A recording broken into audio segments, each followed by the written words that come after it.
Hey guys, welcome back to the channel. I know it's been ages since I last uploaded any videos, but it's a bright, chilly Saturday morning. I'm on my way to Birmingham to drop my car off. My headlights are getting modified, so really excited about that, and stay tuned in the next episode where we will talk around my modifications. But in today's episode, I really want to talk to you guys around maintenance items that I've done on this car since I've owned it from way back in April 2016, so stay tuned.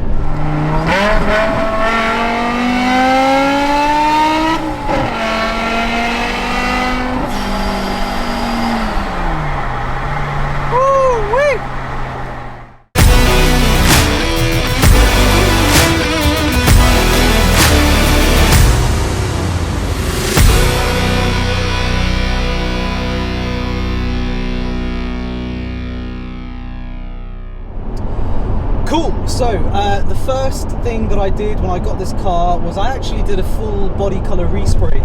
I bought it with a blue matte metallic wrap, which was a lovely color, by the way, amazing color, and that's how I first actually saw the car. You know, a friend of mine owned it, we did an exchange, swapped our cars, and at the time that I bought this, it was actually wrapped in the matte metallic blue. Really nice color, but those of you who know me know that my favorite color is burgundy, and I just had to have the paint back on this car, as it were. So when we peel the wrap off, in certain areas only, the lacquer started coming off. So I decided, you know what, chuck it, I'm gonna get the whole car resprayed, and that's what I did. So that was that. The next thing I did, which was actually quite a while after, well, the rod bearings, the high pressure Vanos line, the SMG fluid, the differential fluid, and all of that stuff. But that wasn't until maybe 6-7 months after, because I was actually daily driving the car, which is really nice actually. At the time it was on H&R springs, BC forged 20-piece rims. You know, it was ready to go basically. So I did the rod bearings, the high pressure Vanos line, and that was a total of 1850, I believe. I guess fairly reasonable, right? After that, I don't actually remember the time frame on this. I have it on a spreadsheet, but I'm just talking through as much as I remember my mods. So the next thing I did was the clutch and the flywheel. That was, I think, if I'm not mistaken, about 2,300 pounds. So it was the clutch, the flywheel, the PCLD sensor, and all the trimmings associated with the clutch replacement. Then spark plugs, coil packs. Again, I think at the top of my head the spark plugs were, because I did the spark plugs twice actually in my ownership over the 7 years, and I think I paid around 300 quid. In total for the plugs. The coil packs, I paid, I think it was £1.70 plus labour. Then I went to do my throttle actuator gears. So I haven't actually done the throttle actuators themselves. Mine actually never failed, but I still decided to change the internal gears. So from manufacturer, BMW installed plastic gears, teeth basically in the units, and over time they start to wear down. So I decided to upgrade the gears to brass ones, and everything's been, touch wood, been fine ever since, and that was back in 2018. So I think those gears cost me about £80, so not too big of a dent. So the next thing I tackled was the suspension side of things. So I did the front control arms, the inner and outer tie rods, all the bushes, all the joints, and what have you. And I think that came up to around about £1,000. I mean, I'm including front and rear top mounts. And there was nothing wrong with my previous ones, but when I upgraded to my KWV3 coilovers, I just decided to replace the top mounts anyways. I think it was good practice. So control arms, all the bushes, tie rods, the rear arms, rear bushes, rear rose joints, you know, and all of that stuff I would say around about actually 1200 to about 1400 pounds is what it costs. So the next thing I did was the pre-cat O2 sensors. Had a fault code, so I decided to replace those, and those were around 145. Then I did the battery, and of course you need to code the battery, so that was around 220.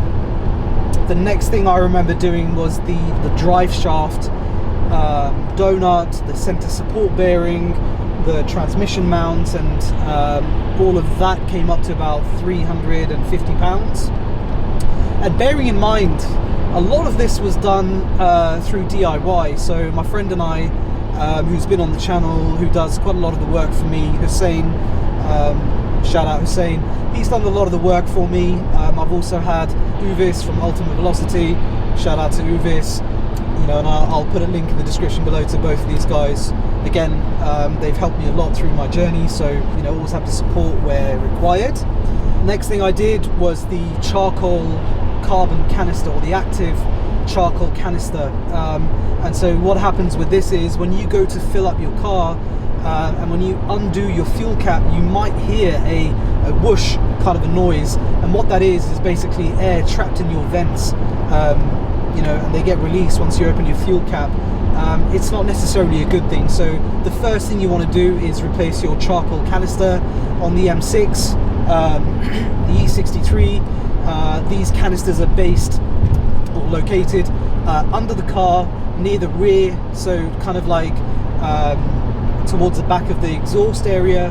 On the E60 M5, it's located in the driver's side, I believe, rear arch. So yeah, so that was that. And then moving on, I did the SMG and transmission relays, pretty cheap relays, I think about £40.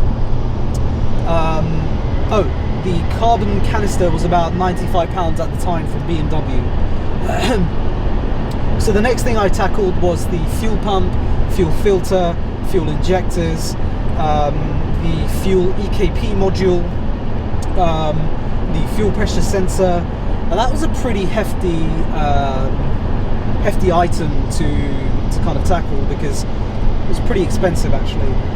I think all in all it was about, again, £1,100, maybe maximum £1,300, including labour to get all those done.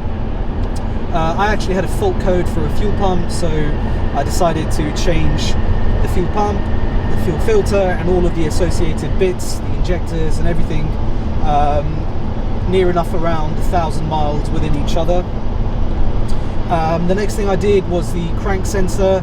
I had a intermittent starting issue with the car soon after I supercharged, so I decided, again, good practice, change the crank sensor.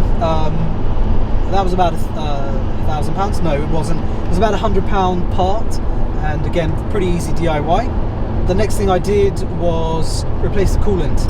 I'm a stickler for replacing fluids often, so I've done the coolant in my time. I've done 3 coolant changes actually. Yeah, I know it's a bit of an overkill, and you know, call me an OCD kind of a guy, but it is what it is. Then came along the coolant temperature sensor, the coolant engine temperature sensor, and you know, the thermostat, the water pump. The water pump was about 300. Thermostat was around 60 quid. I stuck with OEM thermostat. I went with an aftermarket water pump purely because they come with metal impellers, whereas original come with plastic impellers. So I just wanted to future-proof the car, and of course, being forced induction, I just wanted to make sure that there were no issues as I increased with the power. So the next thing I did was the fuel tank vent valves, located under the plenum. You need 2.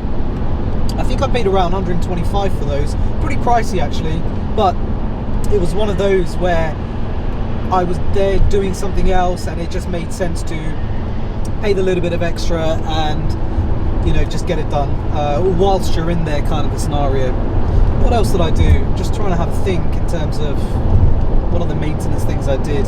Of course, brake fluid, I've upgraded because I've got big brake kit all round, so I've done the RBF 600 Motul brake fluid. I've bought, but I haven't yet replaced my Vanes solenoids. They don't need doing, but BMW at the start of last year dropped the prices dramatically.